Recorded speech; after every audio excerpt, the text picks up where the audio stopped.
Hey there, I'm Jen Satellino from the College Place, Oregon, and today we're going to talk about career exploration. Specifically, last week we reviewed career awareness. We talked about different career clusters, Holland Araya set codes. We talked about all the different jobs that matched with each Holland code. Hopefully by now you've completed a career assessment and have a better understanding of what we were talking about. So today we're going to look at how to find career job and occupations outlooks, employment projections, how to use an occupation finder, and career pathways. So career exploration is the process of learning about different occupations and how they align with your personal career preferences or your skills and values.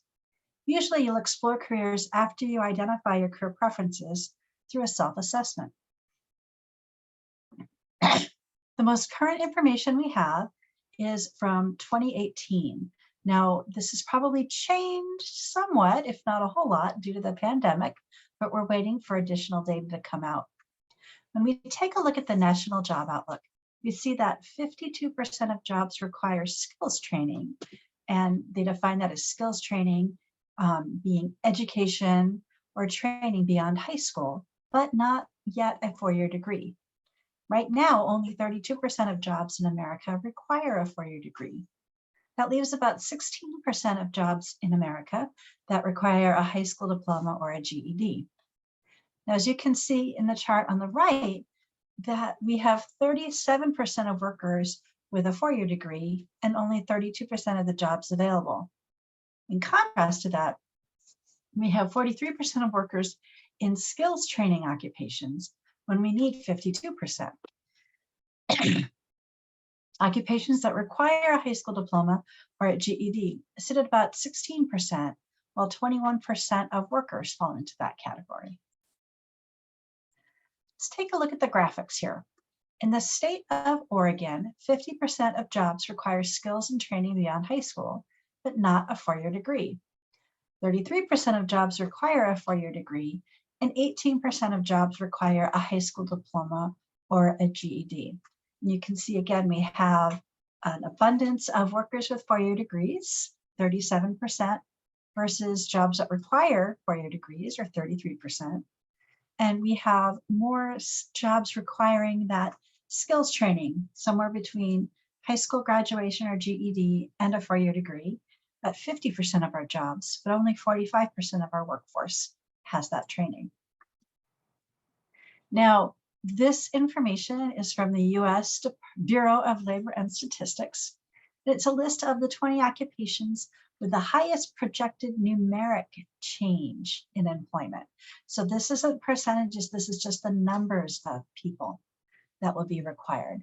And you can see we've got home health and personal care aides, restaurant cooks, fast food workers. So the top three really are all about serving people. So we've got just a lot of services going on in our economy. And this is fastest growing occupations that, excuse me. So you can see the change in employment projected over the next 10 years. So looking at this chart, we can see that home health and personal care aides, that's huge. That's, you know, one, I can't see quite that bit, but it was over a million jobs with a median annual wage of $29,000. But let's look at nurse practitioners, let's look at information security analysts, and let's look at data scientists and physician assistants. These are four really fast-growing jobs where the median annual wages are above $100,000 a year.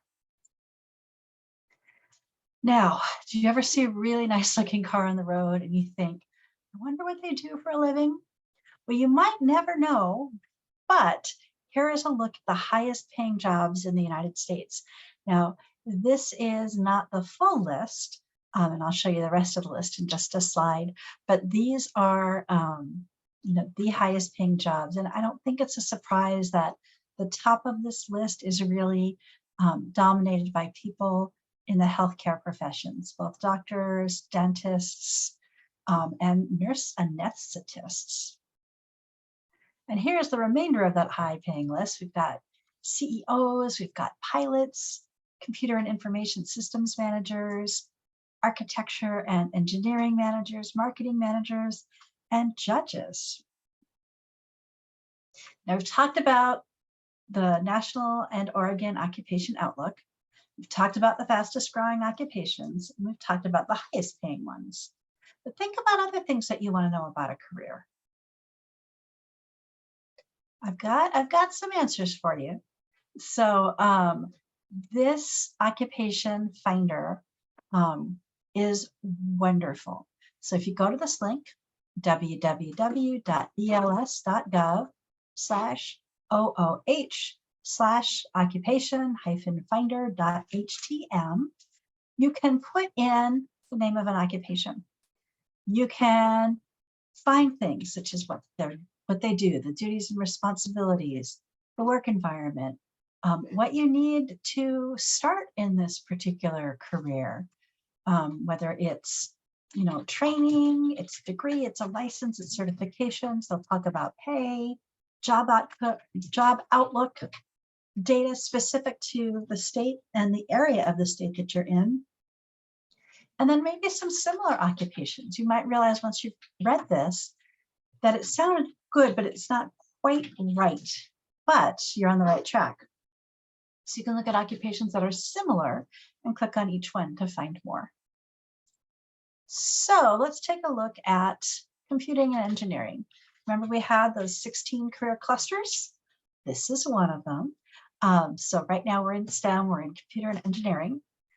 This table shows occupations projected to have the most openings each year on average in the next 10 years. So you can see the columns highlight the project openings, the median, and the projected openings, the median annual wages, and the degree type required. Now notice that most of these occupations or careers require a bachelor's degree, but I see at least one associate's degree there under computer network support specialists. Now, here's an example of a student who took an information technology pathway. So Trevor starts in the IT field and starts gaining experience in network administration and pursues some other educational programs. So maybe Trevor took a couple of computer classes in high school, gets out of high school, gets an entry-level job, decides that they still really like it. So then Trevor goes and takes a 12-month information technology technician certificate program. So he might take this hopefully at one of the community colleges here in Oregon. And then he'll start earning an annual wage of $55,000. But now Trevor is a network administrator. So what he has done is gone from that 1-year certificate. He's now earned a 2-year associate degree, and he's earning $83,000 a year. So again, there are good jobs out there. We saw on this slide here, we saw a whole lot of them with a degree, but there are quite a few out there where you don't need a 4-year degree. So I just want you to keep your mind open as you're going through this. Now let's take a look at healthcare. We've got a lot of bachelors, we've got a lot of doctoral professional degrees here, but we also have quite a few associate degrees here.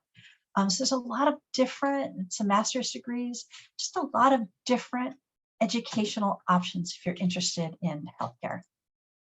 So here's an example of a pathway in healthcare.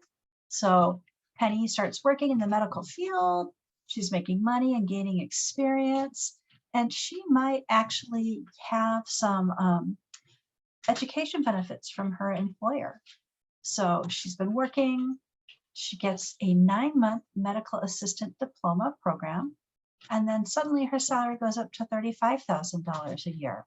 Now, most likely what will happen, she'll earn more than that $35,000 because right now so many of our healthcare institutions are understaffed. So Penny maybe finishes up a shift and they say, oh, we're short people for the next shift. We'll give you a bonus of X amount of dollars if you'll stay for that shift, and then we'll also pay you your wage or your wage and a half, whatever the case may be. It sometimes depends on how desperate they are for people for a particular shift.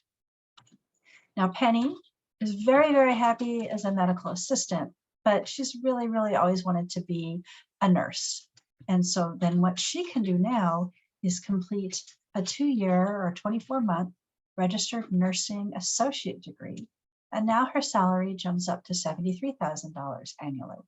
So a lot of different ways to get to that same endpoint of the career that you want. All right, this is the resource that I used to get all of the data in the slides prior to this. If you've got any questions, you know how to text me. If you found this video from some other way, if somebody has recommended it to you, if a friend sent you the link, you can sign up here at https://bit.ly/ capital letters ECMC-TCP. And you can then sign up to text with me. I can text you back, get you a whole lot of information. Really, I'm here to help you achieve your goals, whatever they are. Your life after high school is coming up, and hopefully I will get to be a part of that. Thanks so much, and I will see you next week for the last of our career workshop series. I believe next week we're talking about career preparation. Thanks so much.